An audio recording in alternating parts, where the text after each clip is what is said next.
thinking idea. Whether you're a small, medium, or large business, you must adhere to the modern marketing methods. I Think an Idea provides insights into marketing techniques that work for today's businesses as well as consumers alike. Learn about the best methods of business development for today's marketplace. Internet marketing, utilizing social media, and business marketing. Put on your thinking cap as you enter the Think Tank.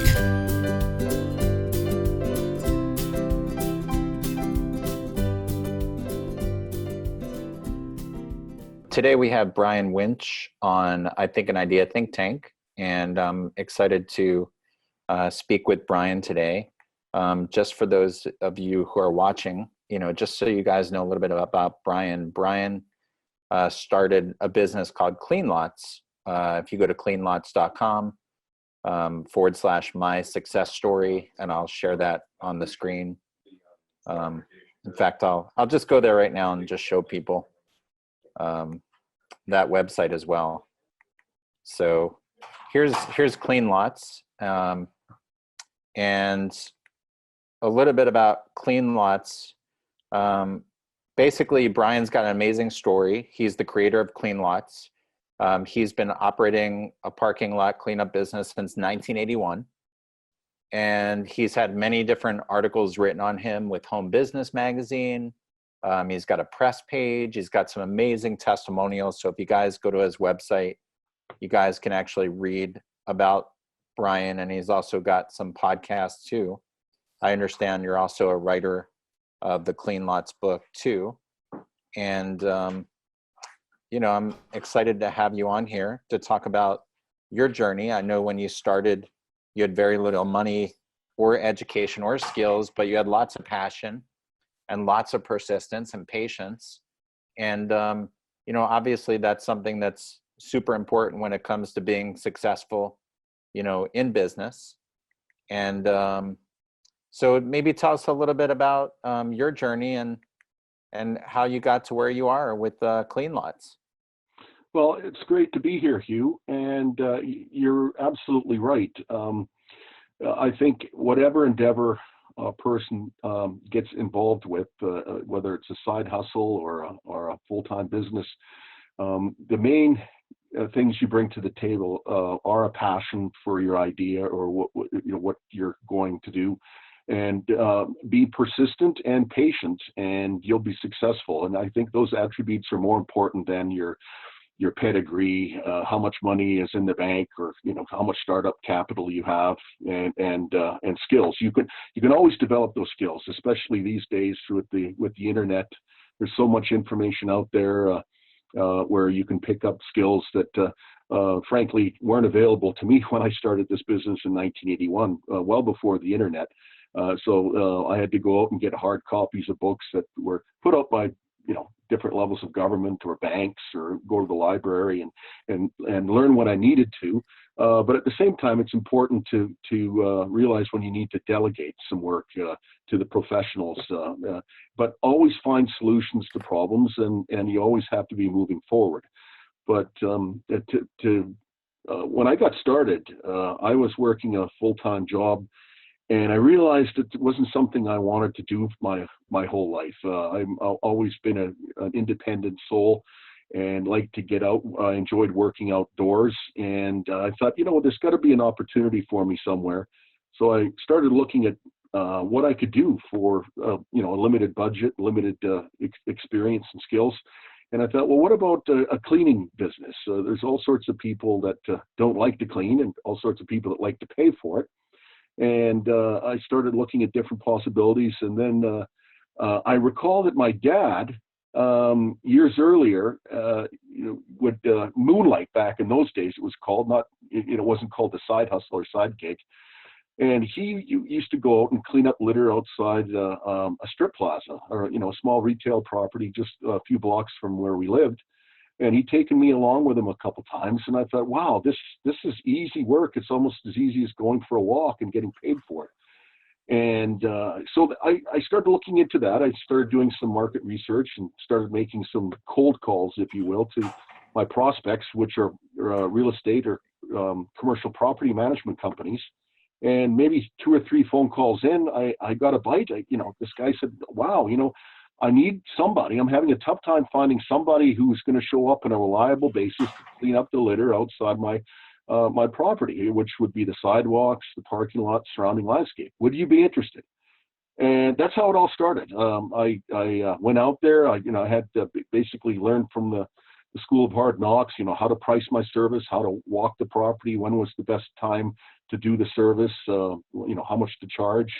And it all started from that first customer, and he gave me three properties. And I subsequently I got 7 and 8 and 9, and it kept building the business to the point where I was quite happy to be just a simple one-man operation working full time. But I got, I guess, pretty successful.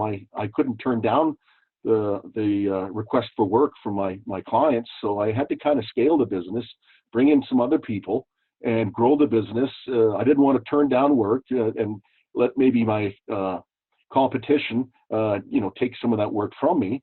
And we built it to the point where right now we're billing out over $650,000 or around that amount every year.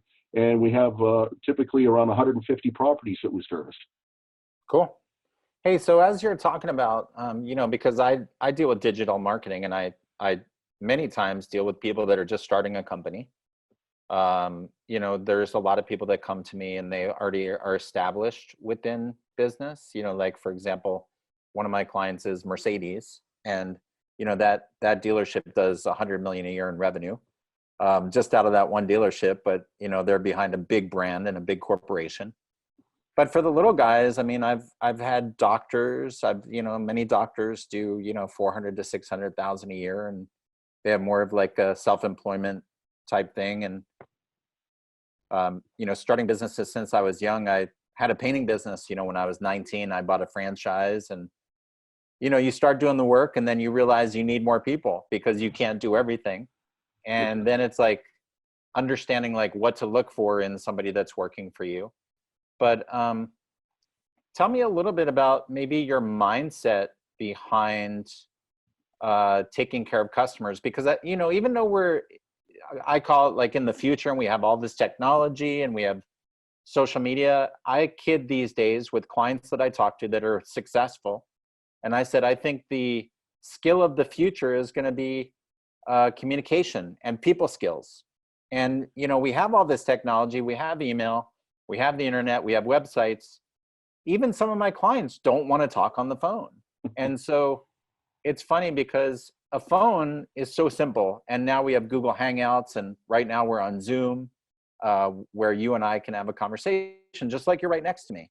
But talk about the importance of giving a customer value for a service, communication, and what do you think are some of the aspects that can take one customer and turn it into 100? Well, for one thing, you have to do more than what you say you will do.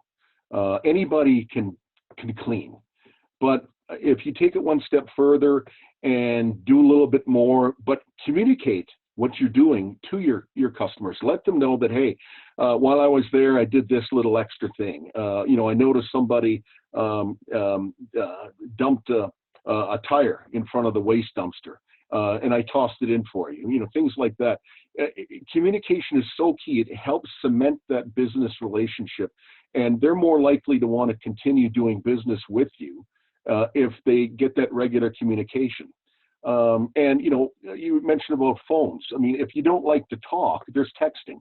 And I'll give you another really good example of how a phone comes in so handy now. If a person is out cleaning up, for example, if I'm cleaning one of my properties and I notice in the parking lot a stop sign got run over, and it's laying on the ground, and it could be a trip and fall hazard for maybe somebody not watching the steps, they trip on it, or maybe a vehicle could drive over it and cause damage to it. Property managers, property owners don't want any sort of liabilities or lawsuits.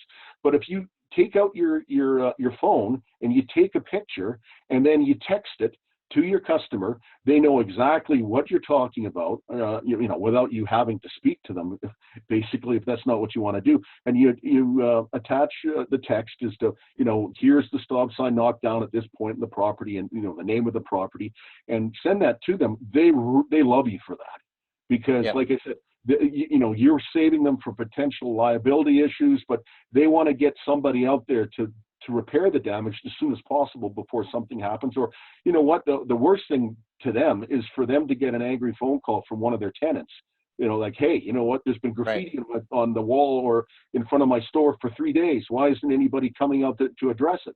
So, you can't have the attitude that, that's not my responsibility. If you're there and it's no skin off your back, if you notice that, and it just takes a couple of seconds just to communicate those issues.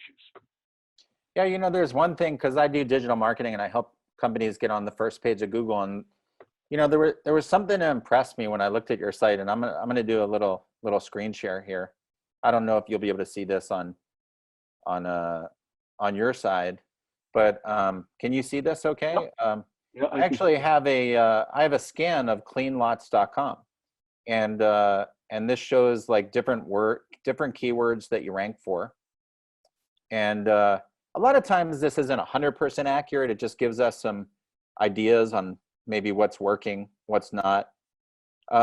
If you look at, some of these things like parking lot cleaning, there's like 720 searches per month. And you guys are in position number 5, right? Which is pretty good because you're on the first page of Google. And, a lot of times when I talk to businesses and you rank for about 90 different keywords, and a bunch of them are between, page 1 and the 3rd or 4th page. I was looking at your site, and when I was looking at your site, I noticed you have a lot of content on here. And this is one of the things that I talk about with my clients, and especially somebody that's trying to grow into a larger business. I think some of these things are so vital. The thing that you've done well is you've got podcasts, and you've put up players on different podcasts you were featured on. And so I would love for you to talk to me about this, because in a way, you're what I tell people to do, no matter whether you're just starting out, whether you have a small business or a large business. And I'll share a couple stories with you, and maybe you can share some stories with me, Brian. But the other day I was watching a video off of LinkedIn, and there's somebody, I don't know if you've ever heard of Gary Vaynerchuk. Yep. Yeah, so Gary Vaynerchuk has a book called Crush It, and he talks about something you talk about too, is like following your passion. And he talked about how if you do something enough that you really believe in, then people are going to find you. And he was interviewing someone named Lily Singh. Lily Singh actually just got a show on NBC. They gave her her own talk show. And for 8 years, she's been putting up videos on YouTube, and topics are everything under the sun, even, her own personal relationships and how she feels about different things. And, she had such a huge following on content that she was given her own show with NBC. And there was another story I always share. There's a girl on HBO. The TV show is called Insecure. And there's all these reality shows. I mean, there's shows right now. I have a contractor who does about $50 million a year in revenue. And that contractor was on $1 million listing. And he was also on a reality show where they actually, they feature like doing like a home makeover. Mm-hmm. So, I mean, there's all these great opportunities where people come up with ideas, and even just people like trying to reinvent themselves, because they're trying to entertain people and go, hey, if you want to do something and you're passionate about it, this is what's possible. So as I look at your website and I look at, the fact that you have traffic, if I were to look at all time and we were to like, I don't know if we can blow this up a little bit, but here's like your trajectory, like back in January of 2014 to now, and you're just going up and up and up. So what I'd like you to do is talk a little bit about the content that you create, and why do you create it, and aren't you too busy to do a podcast, and why would you want to do a podcast? Tell me some of the miracles that have happened by putting yourself out there on the web? Well, I can't take credit for a lot of this because my background, I didn't have a lot of skills, a lot of formal education, and I'm kind of a technophobia or Luddite when it comes to technology. What's a Luddite? Well, somebody who is living back in the Stone Age. Right. You know what? I have to be honest. Why did you write a book, and why are you doing podcasts? Well, I wrote the book like way back then.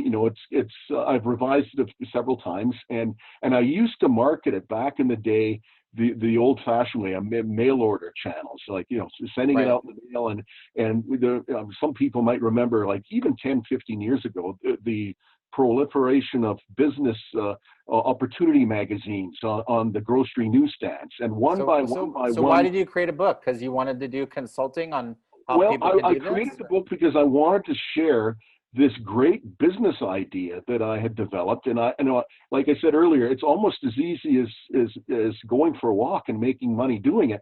And when I started out, I had to create this myself, and I thought this would be a great opportunity for other people in other cities, if they're interested in it, to, I could share my experience. I provide free support, by the way, if you buy my book. But, I can make a few extra bucks helping other people in other cities. And that's one of the things, if you're going to be successful in business, you have to provide that value. You have to share. If you help other people get what they want, you'll get what you want. And so my major source of income is still from the cleaning, cleaning the parking lots. But I've got this nice little side hustle on the side with the book and the Clean Lots website. So, over the years, I've had help creating the website. But when it comes to content, I was struggling with that. There's all sorts of different ways. And some people think that they got to learn everything. There's so much out there. They got to learn everything to know what they're doing and to be able to market. But if you find what works for you, milk it, and I found that two things. If I could get sponsored posts, and I wouldn't necessarily have to write them. If I would approach various bloggers, that covered business opportunity or financial questions, financial bloggers, and they oftentimes have a page on their blog about making money, side hustles. Right. I can approach them. Hey, are you interested in my story? And they would write the post for me, and they'd put it up on their blog, and that would help drive traffic to my website. And then, I was looking at other things. I'm not good at this, I'm not good at that, but hey, what about this opportunity about blogging? And the great thing about blogging, the content is evergreen. Someone could record a podcast and release it. And maybe even on their own website, they could have like 200 different episodes, but their followers are going to come back and they're going to look at every one of those episodes, for years and years, and say, hey, I like that opportunity. And so I've discovered in the past year, hey, that's another way for me to drive traffic to my website and help me sell my books. And how many podcasts have you been on? Well, I started doing this about a year and a half ago. I'm doing about 2 a month. So over the course of a year and a half, 2 years, what is that? About 40 to 50 podcasts, or maybe not quite that many. But yeah, I mean, you just need to, again, to be persistent and passionate about your message and share value. It's not enough to say, hey, this is all about me, and share my story, and because a lot of people, they get turned off by that. What's been from doing these podcasts, maybe share one story with me, like some kind of call where it was like one of those aha moments where you got a call, and like for me, when I was 25, I started an event planning company, and that event planning company, I'll never forget getting a call from Blockbuster Video. And I'd never talked to anybody at Blockbuster.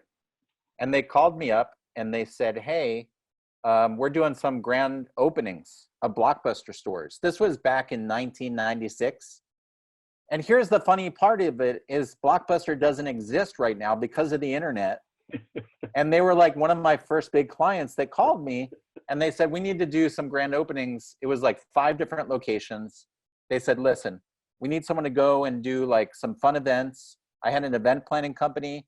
We did, you know, these really creative balloons. Like we actually did a job for NBC for Seinfeld and Friends and Frasier.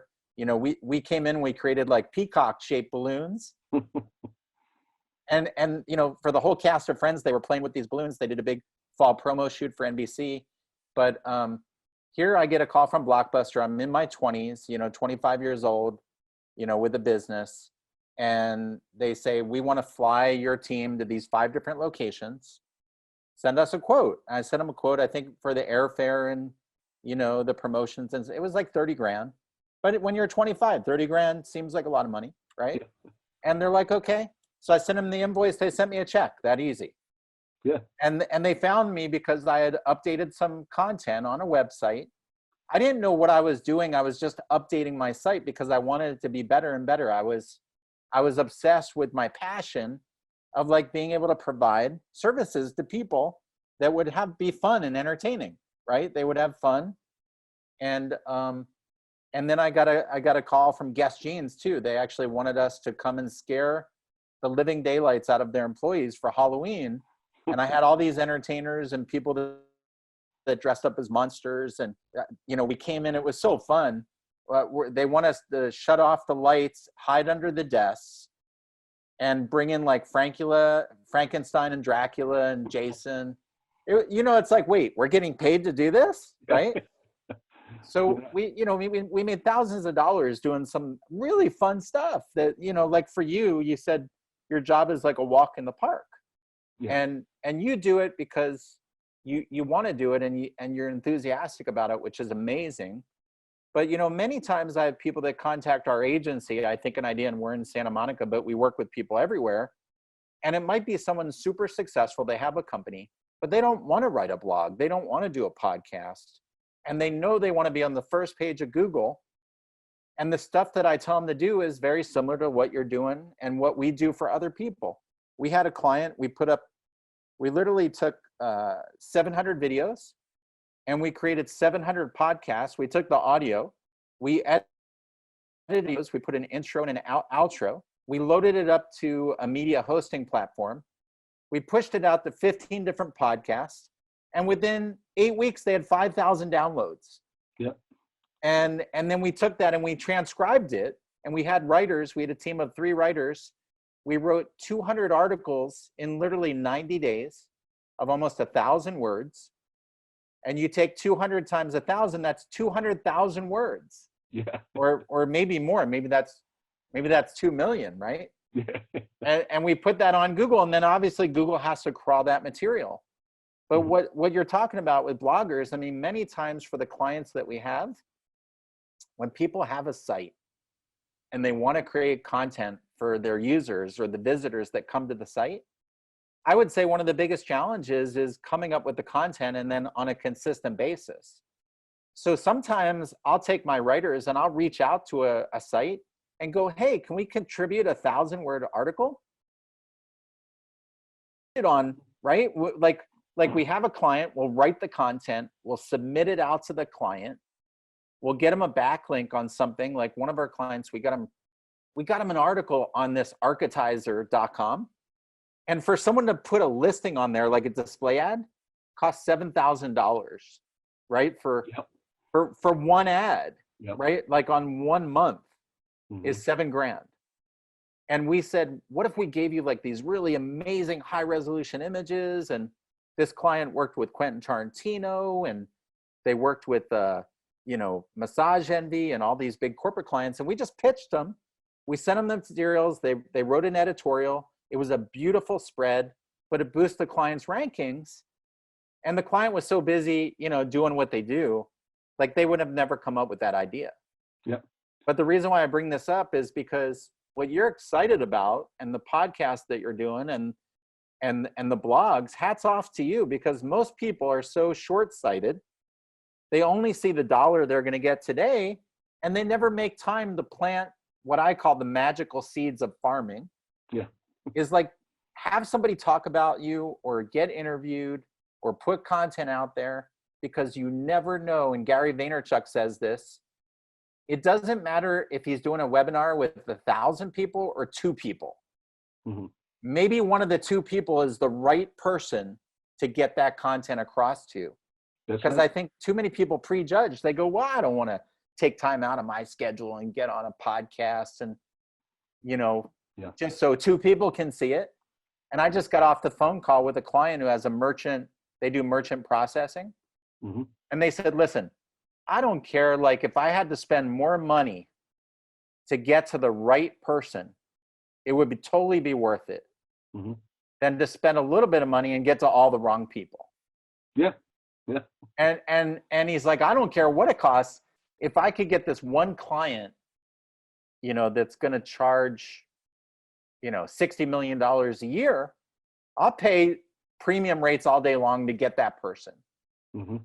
So I think where people get short-sighted when it comes to content is like, you could just be busy out there cleaning parking lots, right? Mm-hmm. And you could just be stuck in your own Brian world, where it's just about Brian and what you can do. But at some point, you probably said to yourself, I can't do this all by myself. I need to find people that not only I can provide an opportunity for them, but I could give them opportunity too, where they could help me grow my business. And I could have more flow of the money, and I could give money to other people that could help me build my company. So talk a little bit about that, because I think that's probably the hardest thing for like a small business owner, when, they think they're making a bunch of money, they're making $60,000 or $100,000 a year, and they think they're making a living. What is that mindset that takes somebody from maybe just doing it all by yourself to saying, you know what, I'm going to jump, I'm going to take a risk, and I'm going to hire some other people to help me grow my company? Well, Hugh, first off, I have to say you're hired. So, but it's important that you need to get the message out, and you need to have people find you some way or the other. And it doesn't have to be that difficult either. Back in the day when I started, there was the yellow pages. Everybody had to be in the yellow pages to be found, and that's how you would find your prospects too. They are listed in the yellow pages. Like my prospects or clients are real estate management companies or property management companies. But nowadays, if you were to start this business, I tell people, well, a website's great, but before you develop a website, claim the low-hanging fruit, the free search engine listings. Like a good example of that is the Google My Business listing. Doesn't cost anything. All you do is just claim your listing. You get a profile. So if a prospect is looking for somebody to clean their parking lot, and they're not happy with whatever they have in place now, and they do a Google search, you're going to show up. And then you're going to get a phone call from them. Hey, from this guy. You say, hey, I just found you, your profile on Google, and can you help me out here? Here's my address for my site, and contact information. Get back to me with a price.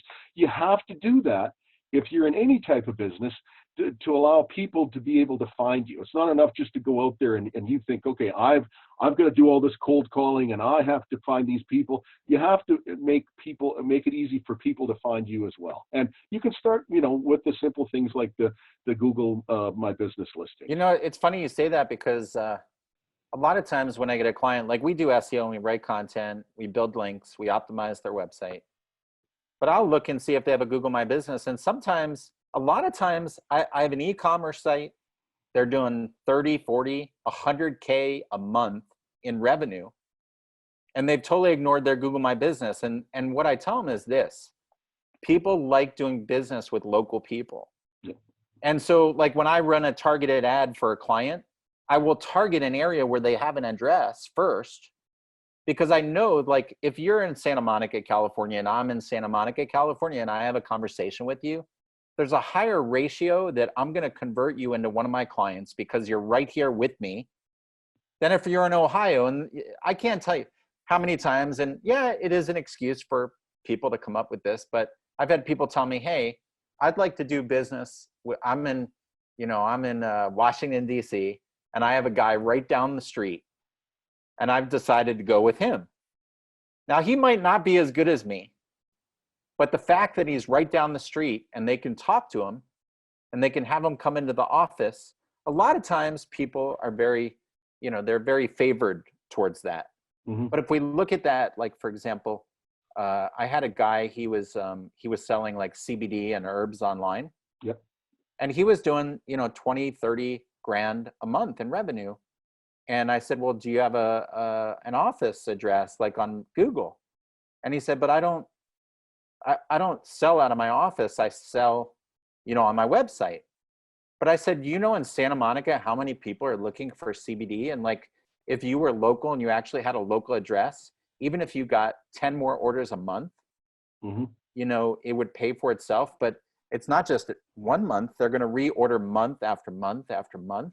That's right. And so a lot of times I look for the low hanging fruit, even with people that are paying me to do SEO. I'm like, have you optimized? Like, why isn't your Google My Business up to date? And do you can build citations and you can put like specials on there and blog post on your Google My Business, Mm-hmm. that you can put stuff up like content that would actually have, and for mobile phones, I don't know if you realize this, but every one of my clients these days, 70% of the searches now are on mobile phone or smart devices. I went to a plastic surgeon the other day. He's in Beverly Hills on a drive that's very expensive. And desktop wise, he was coming up on the first page of Google. But when I went to mobile phone, he was on the second and third page. Mm-hmm. And I didn't even have to tell him. He said to me, listen, I spend $15,000, $20,000 a month on pay-per-click. I know that 70% of the people that come to my website are coming from mobile because it says that in my ad words, it says mobile devices. Mm-hmm. So he knew he was missing out on 70% of the business for the fact that his website wasn't optimized for mobile phones. That's right. Yep. And so when you look at Google My Business, the reason why I bring up mobile phones is you see the Google My Business stuff first. Like if I'm looking for a Mexican restaurant or I'm looking for somebody that repairs BMWs, when I go and search that on my mobile phone, the Google My Business, the maps, they come up first because people go to that first because they're local or they're close. Yep. I mean, if you want to go for a restaurant with your family, you're not going to go drive, 78 miles away. You're like, hey, what's close? That's right. Right? So we have this mentality, this psychology that like, hey, why don't I do business with someone down the street? Because it's easier for me to go and see them. It's convenient, especially nowadays, like in LA with traffic. And, Mm-hmm. a lot of times people don't want to take an hour to go, to some place to visit a store. They want to go right down the street. Yeah. So there's a convenience there that people are still accustomed to, even though we have technology. And with Google My Business, what a lot of people don't realize too, is like all the little things on Google My Business make a difference, right? Like the reviews. If you have 20 reviews and I have none, guess who they're going to call? Yeah. You. They're going to call you, right? If you have pictures and I have no pictures, subconsciously what they say in their head is, well, this guy Brian looks like he's more passionate about his business. He's got pictures. He's got reviews. This guy Hugh has nothing. Yeah. Is he going to be lazy with me too as a customer? Because he doesn't put up pictures and doesn't have reviews? Maybe that's not the guy that I should go to. Yeah. And people don't think it makes a difference. Do you think it makes a difference? Huge difference. And you know what? It's easy to get reviews. Just ask your customers. Hey, just ask. Do you like my work? Just ask, and they'll say, "Hey, I'll be glad to." And they give you positive reviews, and you're 100% right. People will find your profile and they'll see the pictures and they'll like, oh, he's down the street, but I want to see those reviews, particularly if you're in the restaurant business. People want to, they're not going to go there unless they're content with what they're reading about. Oh, this food is great, and order this, etc. So it's really important to have those reviews and to ask for them. Yep. Yeah, I mean it's so simple. I mean, and people that I know, like I work with some people do construction and solar, and they will actually go out and get addresses because they want to come up in those local cities, and it means so much to them that they're willing to pay a monthly fee for a virtual address. Mm-hmm. They might have 5 of them that they're paying like $60-$80 a month for. Yep. That's $400 a month. Well, why would somebody spend that kind of money if Google My Business didn't work? And we're not even talking about ads, because you can run ads on Google My Business too, that are at the fraction of the cost if you're to run like Google search ads. Yeah. And I think it's the best bang for the buck. Like, And Well, you know, you'd be shocked how many people don't have a Google My Business. Oh, I know. I see it all the time. They want more business. I deal with large property management companies. They might have offices throughout North America, but nobody has claimed their free Google My Business listing. Or, you know, some of my other clients, they've done that, and they might have one review, and it's a negative one. They're trashed, but nobody within the company has bothered to check to see what kind of reviews they're getting. Yep. And if you get a negative review, you have to reply to it. You have to answer to it, as opposed to just ignoring it. But you know, a lot of companies at their peril just ignore what's happening on social media, and have no idea about how it can actually be a big negative. You know, if they don't reply to bad comments. Right. Here's a picture here, just in case the people that we're talking to, you know, don't fully understand. When you type in a search term, whether that be on your mobile phone or your desktop, up here you have the ads, and these are the people that pay the money. But down here you have basically the Google My Business. And so this Google My Business is super key, you know, especially if you can come up for, like, here, we're in Santa Monica, we're actually #1, and we have positive reviews, but there's a map up here, and then you can see like what's close to you. Yep. And that's all that we're talking about is, you know, getting your business on here. All you need is an address. And then when you go to the listing for that listing, Here we go. then what you can do is you can add some, you know, really nifty pictures. This is pictures of the office where we are, and you can have reviews there. And it's pretty simple. And then you get little stars next to your name too. I know there's a lot of people that don't have any stars, but that just means that you have reviews. And like Brian said, it's super simple. All you got to do is ask. Just ask people. I mean, we're doing all this stuff anyway. I mean, I was telling a client the other day, I said, it's not like you're not doing it. You're not doing it where it's being recorded, right? Like you have great customers that send you emails. And I said, do you have any testimonial videos? Well, we're not really doing it, but we could do it. And he's got great customers. And then he's like, well, I have 200 videos of Q&A. I was like, well, we could put that on your website. And then we could load it onto your YouTube channel too. And then we could transcribe it in words, and we could put that as a tool. Yeah. Like, instead of your receptionist trying to explain something, the receptionist, I had this mentor a long time ago. He said the key is to point and redirect people to the right place. That's right. And so if you have this stuff on your website, you can just redirect people to a link that already answers the question. And if you record it, it'll say the same thing every time. You never have to get it wrong. Well, I have that on the homepage of my website as well. It's a brief explainer video, if you will, and it shows me doing my work. So it's not enough just to read copy. And a lot of people are going to say, well, I just can't see, picture in my mind what he's talking about. How does he do his work? Right. And so, you know, on my homepage is that video, and all you have to do is sit back, listen, and watch, and you'll know exactly what I'm doing and how easy the work is. And the same thing goes with your the Google My Business listings. You can add all sorts of things other than images. You can add a video to that as well. Right. And it's important to update it. You know, every so many weeks, you'll get a message too from Google that your content is about to expire. Your latest post is about to expire. Do you want to add something fresh or new? And it's pretty simple to do. Yep. But you know, there's all sorts of other directories too. The other search engines all have something similar. Trade associations. Sometimes there's a directory, and you can get a free listing in their services directory, for example. You have to make it easy for your prospects to find you. Yep. Let me, I'm going to do another screen share because I saw something else with your website too. I went on your website. You know, one of the things that I always tell people, and I don't know if you can see this, but over here to the right is Brian's social media. Yeah. And so, you know, one of the things that I tell people, just like Google My Business, is do you have a business Facebook page? Because, you know, Facebook operates like a search engine.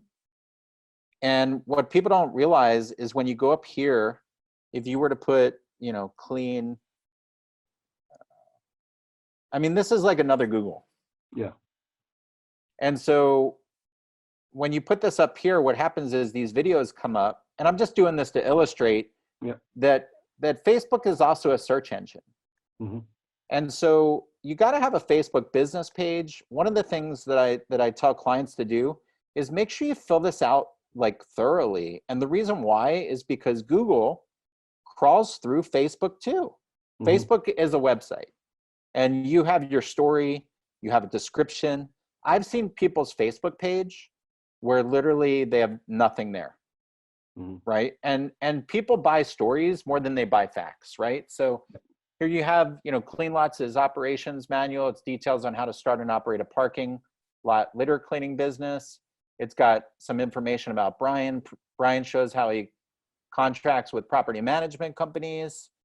I mean, this is all, and then it's got your website, it's got your email, it's got your phone number. This is a business card on Facebook. Mm-hmm. And I mean, I can't even begin to tell you, Brian, how many people that I talk to that, you know, they want to flow with money coming in, right? And they're passionate about stuff. They don't have a Facebook page. They don't have a website. Some people have the weirdest responses I've ever heard. If I have a website, then I have to maintain something. In my opinion, if you don't have a website, you're not in business, and you're telling people on a subconscious level that you don't take pride in your own business enough to have a website. Right. And a website, you know, the funny thing, or this isn't the funny thing, this is the magic of the internet. The funny thing with the internet and Google is that it never sleeps. We sleep as people, right? We go to bed at night.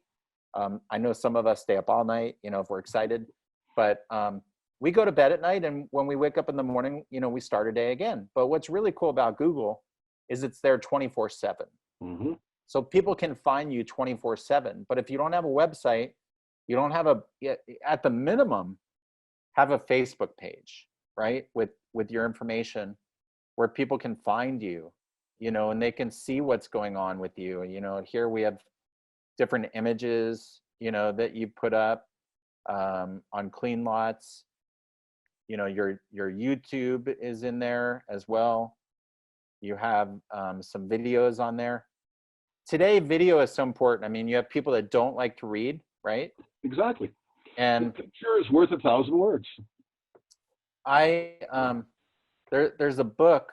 I wonder if maybe I can find it, but I'll see if I can find the diagram. But what I was going to talk about was there's a bunch of different stages that people learn at. I think it's called the 5 stages of learning. And what I tell people is have content not only written, but also, you know, have audios, right? Like you do podcasts. Right. Have videos, because some people are more visual, right? That's right. And so, and lots of images too.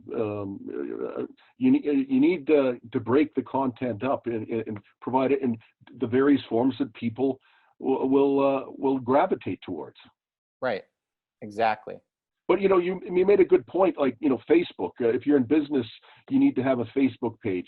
If you're in the business to business community, it's imperative that you have a profile on LinkedIn. You can develop a lot of customers. A lot of prospects can find you from you having a profile on LinkedIn, for example. So it all goes back to what I mentioned at the beginning. Business used to be done with the yellow pages. Well, nowadays, social media, Facebook, LinkedIn, that is the new yellow pages. You have to have a profile. Absolutely. Here, I don't know if people will be able to see this on the screen, but we're going to get really scientific here. This is the learning pyramid, right? And studies show that varying your study methods and materials will improve your retention and recall of the information. I was taught a long time ago, because I was in direct sales, that there's different people that they listen in different ways, right? And this one here, they have auditory, visual, kinesthetic. And kinesthetic is more feeling based. Visual is, you know, if you were to look at an image or you were to look at a video, Auditory would be like podcasts. And a lot of times you'll hear this in clues from people that say, well, I don't hear what you're saying, or I don't see what you're telling me. And so you have to listen on a different level to understand.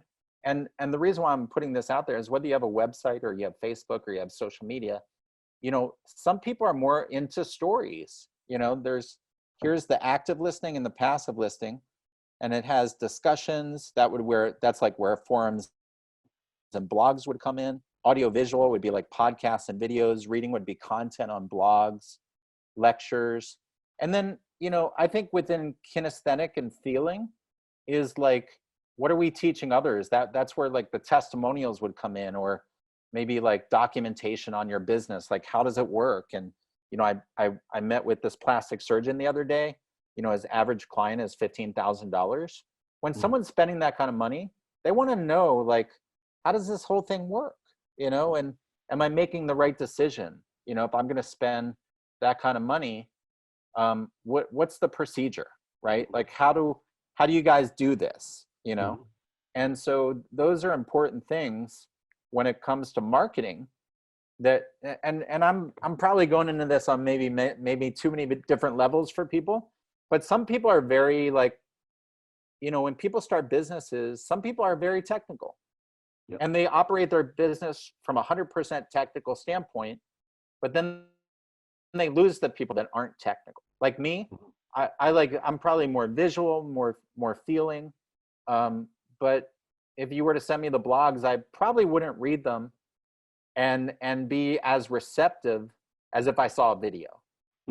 So now I might jump to another site where there's a video, and I'll do business with them because they have what appeals to me receiving the information.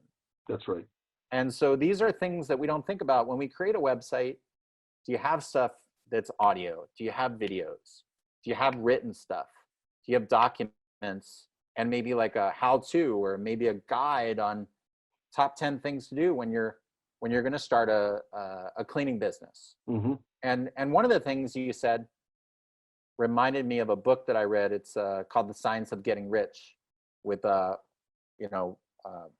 think it's Wallace Wattles. What a funny name, right? And the concept behind that is always give people more than what they pay you for. And I think we've lost that philosophy in business these days. I think it's like, oh, you pay me $5, I give you $5 worth, and I'm out. Yeah. Right. And even within my own agency, there's many times where I'll spend 5 hours, and I've had people hire me for $300 an hour for consulting. And I'll spend 3 hours, that's $900, and I didn't charge the person. And that value that I give them, typically if I spend time with the client, if I feel they're receptive and they want to do business and they're kind of qualified, they'll typically start working with me because I understand that people have to get value out of like what you give them. And I've hired coaches that I've paid money to, and at the end of an hour, I'm like, am I getting value out of this? Or is this just about you making money? Yeah. And that's what separates like a really good cause-driven business and a business that really cares versus just a business that's out to make money. And I think people look at that, you know, when they buy products, when they do business with different companies online, they want to know that somebody cares before they know how much somebody knows. Yeah. Well, and, you know, and in my case, you know, since I've been around so long, my brand is myself. If you're going to buy my book, you're getting my 38 years experience and my free support. Right. You know, anybody can write a book and sell it, but are you going to be there for the support? Right. You know, and the same thing with my cleaning business. You're getting my, you know, 38 years experience and my customer service and the extra value I provide. And my clients understand that. And that's why they keep coming back to us, you know, time and time again. But it's all about building those relationships and making sure people are happy. Sometimes it's just an occasional phone call. You reach out to them. Is there anything more we can do for you? Is there anything that you're not quite satisfied? You know, let us know and we'll make sure we fix things for you. You know, it's good to communicate those things before you get a complaint. you know what, I'm not happy with your service or whatever. So it's really important just to keep those communication channels open. Yeah. Yeah. It's, I look at businesses these days like an extension of myself, and it may sound kind of weird, but I know that if I help you get what you want, and I can give so much value, whether I have a 5-minute conversation with you or a 20-minute conversation, and I know I've had friends, they go, you're giving away all your best stuff, and I said, listen, I have so much to give away to people. I have better stuff than even that. Yeah. But most people can't execute and do all this stuff. So that's why you need, like, I think mentors and coaches these days are something that's so critical. I mean, I've met kids that have gotten out of school, they're going to go to college, right? And they're going to become, I'll never forget this one girl. I met her at I think it was, I don't know if it was like it was like a race, Indy 500 or something here in California. And I met this girl, and she was doing promotions. She was selling strawberries. I remember this like yesterday. And she said, well, I'm going to become a psychologist, and I'm going to go to this school, and I'm going to spend, I don't know, 120, 150,000 in education. And I said, well, have you ever spent time with a psychologist, like sat in their office? And she said, no, but I hear it's a good career to have. And I said, well, let me ask you a question. Before you spend 8 years of your life and $150,000 and go into debt, don't you think you should go and like just put yourself into the future and hang out with a psychologist and interview 2 or 3 of them and see if it's the lifestyle that you want before you go down this path, and then you realize that what you wanted isn't actually what you thought it was. Exactly. And she looked at me like she had saw like a ghost or something, and she's like, oh my God, that's ingenious, right? And I'm like, it's common sense to me, right? But how many people these days have a mentor, have a coach, when they have a business? Like, you do consulting, you help people start up a cleaning business. I do digital marketing. And many times what people don't realize is, even though I do digital marketing, I've had many of my own companies, some that are still running today, some businesses that were sold for millions of dollars. And I do this because I love creating magic for people when it comes to business. And so what people don't realize is, even though my name is Hugh and I work for I Think an Idea, I've looked at the back end of a Mercedes dealership. I've looked at the back end of an e-commerce business that sells CBD or sells sports equipment or ping pong equipment, or one of the brands we worked with was Power Block adjustable weights. I've done consulting for Hillstone Restaurants, who has like 75 different locations and does almost $1 billion a year in revenue, right? I've looked at the back end, and I've seen like the dashboard of like, where are they putting their money? Where are they spending money on content? All these different things. So what's been really valuable and fun for me is I get to have insights, even though I don't own Hillstone Restaurants, or I don't own a business consulting firm that does $1 billion a year in revenue, but I have an understanding of how they operate, and what they've done and what works and what doesn't work. Yeah. So sometimes people come to me with a business and they're like, yeah, but I know CBD better than everyone. I've been working at this for 5 years. And I said, well, that's great. I know marketing. You want to build your revenue and you want to market it the right way. You don't have a Google My Business. You don't have Google shopping feeds. You don't have Google, AdWords. You don't have Google Analytics. Yeah. You don't know what your traffic is. You don't know where your sales came from. Yeah. So you might know everything in the world about CBD, but I know everything in the world about how to scale up and increase revenue, whether you have CBD, a cleaning business. Because it's funny, I had a client that was one of the largest cleaning supply people based in Texas. We did a website for him, had 78,000 products in his shopping cart. And people did commercial cleaning. They would reach out to him. So, we gained like so many insights from all these companies, and probably you too, even though you're in the cleaning business, you work with all different types of companies that hire you. Yeah. some days you get an aha moment where you learn like one new thing Mm-hmm. and you go, wow, this is brilliant. I never thought of this. Yeah. So, Oh yeah. Well, and it's important that people understand, they might know everything about their product, but like you pointed out, you have to market it properly. And a lot of people have the wrong attitude. Well, they say, well, that's going to cost me. How much is that going to cost me? It's not going to cost you anything. It's an investment in your business. It's right. what helps grow your business. And so you have to recognize you can't do everything yourself. There are certain people that you need to reach out to, whether they be mentors or digital marketing companies to help build your business. I mean, and you just have to have the attitude that you're part of my team, as Yeah. opposed to you're going to cost me how much. Yeah. I mean, I care a lot about the clients and even the people that don't become clients with me. I mean, there's people that I get on the phone and I give them 5 ideas that just spins their head. And they're like, I never thought of it like that. I mean, I didn't know this conversation was going to go so well, and it's just really about showing people that you care. And, I mean, it's so funny. We have people that do these Google ads, right? Anybody can go online and they can put money on Google and spend money and drive traffic to a website. Mm-hmm. But Google doesn't understand anything about your business. They just have an algorithm Mm-hmm. that makes them money. Mm-hmm. And I've been on the phone many times with people that work at Google, and the people that run the ads, they're just going through a manual and they're just like trial and error. Mm-hmm. The only difference is it's your credit card that's on there, not theirs. Right? So it's, you have to start somewhere. And I mean, hats off to you for the fact that you followed the path and went down, followed your passion.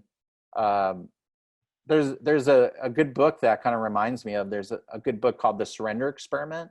Mm-hmm. I don't know if you ever read it, but it was this guy that just said he was going to say yes to everything and just kind of went along the path. Mm-hmm. And then it just opened up more and more things for him. Mm-hmm. And sometimes, many times, that can happen with any kind of company that you have. Mm-hmm. If you really are you have joy in it and you have passion in it, next thing you know, you get these amazing calls where you're like, wow, okay, I said yes. And then, like you said, next thing you know, you got 15 more clients, or you got, who knows, now you're on a TV show. You never know. Because you're the best of what you do. But exactly, but you put yourself out there. You never know who's going to find you and find you, love your story or your message, and want to share it with their audience. Right. What are some of the things that you're working on right now? Maybe tell people. Have you had any magical calls off your podcast? You ever get a call where you're like, "Wow, this is amazing"?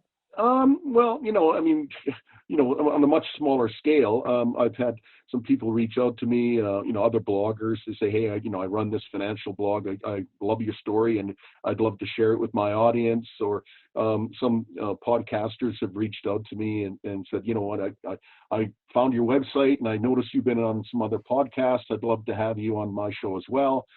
Things like that, things just build. And, you when you first start out, you're doing more of that, research and trying to get those guest appearances. But after a while, and once you have a few shows and blog posts under your belt, and then it makes it easier for other people to find you and then ask, hey, would you like to, be a guest on my show or blog? And, right. That's what you have to do. I think. And what do you, anything you're working on lately? I know people can go to your website. They can I've obviously got get the your book. I've got the book, and I think if someone is interested in getting into the parking lot cleaning business, that's the way to go to get started. As I mentioned, it comes with my free support, but I'm developing some related products as well. I've got the business template kit. I've got the explainer video or the business marketing video, because as we discussed previously, a lot of people need to see those images or a video as to what the service is all about. So it helps people with their marketing efforts. They can put that on their website. They can put it on their Google My Business listing in their own city, if they get into the parking lot cleaning business. And working on, a website template right now as well. Maybe we'll have that available in a couple of months or whatever, but just to make it easier for people to get started and be successful in the parking lot cleaning business. Cool. Yeah, I mean, you have a pretty clean website and lots of great content, which I'm always a big fan of. And man, I mean, I'm shocked sometimes. I mean, there's so many people out there that do business that just kind of miss a lot of the basics, you know. I mean, someone told me like the way you do one thing is the way you do everything.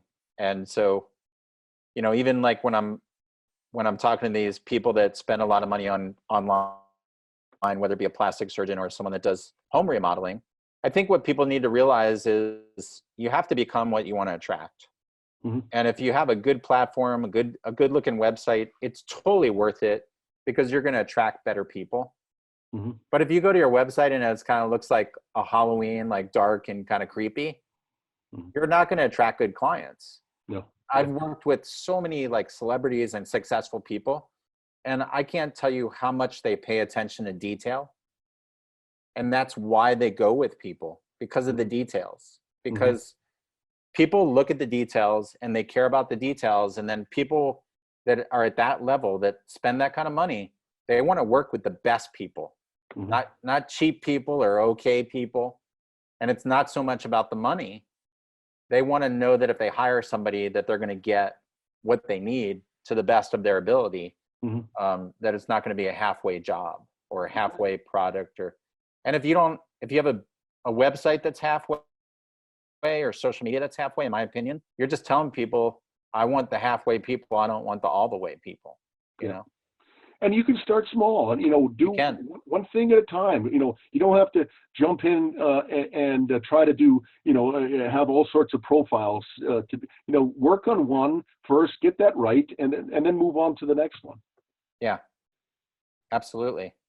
But, you know, Brian, I just want to thank you for taking out the time, and, you know, hopefully someone sees the video and they reach out to you. And if not, maybe we've shed some enlightenment on some people out there on maybe how they could look at things a little bit differently. It's so funny. I do digital marketing, and the other day I was talking to somebody about college, because you have a similar story probably. You know, you started with what you had, and I was in the Marines. You know, I worked on helicopters, and I joined the Marines at the time because I got accepted to University of Arizona in Temple and a bunch of really good schools for architecture. And a funny thing happened. I went and I took a mechanical drawing class in my high school. And I took the class and I hated it. I was like, what am I going to do? Like, I thought, oh, architecture sounds like very artistic, right? Yeah. And I got accepted, and then at the time, I don't know, I think I just wanted to go and study something and you know, go to one of these great schools. And I was like, you know, I think I'm going to join the Marines. And I got in the Marines, and I was in the food business for a while. And I just started my own company since I was like, I had my first one when I was 19, another one when I was 25. I didn't have a college degree. I just had common sense. And I was good with math. I figured, well, if you can take 2 and add 3 on top, that's 5. You have 3 left over, right?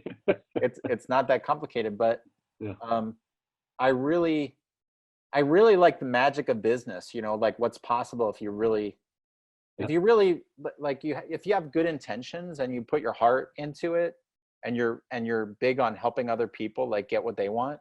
The internet for me has been really fun because there's a lot of different verticals that I work with. So I'm not just working with one vertical. And there's some people that work with one vertical, but I feel like the content can get stale. I know there's companies out there that work with just attorneys or just contractors. And what they don't realize is a lot of times they'll just copy what they did before. And then you don't have anything unique. Yeah. So I think you have to come from having unique, engaging content and make sure that, you know, you have a fresh approach. And I think not knowing sometimes is a better approach than knowing. Because if you don't know, you usually try new things. And by trying new things, you get to new people. Right. And I think your story is amazing, you know, so well, thank you.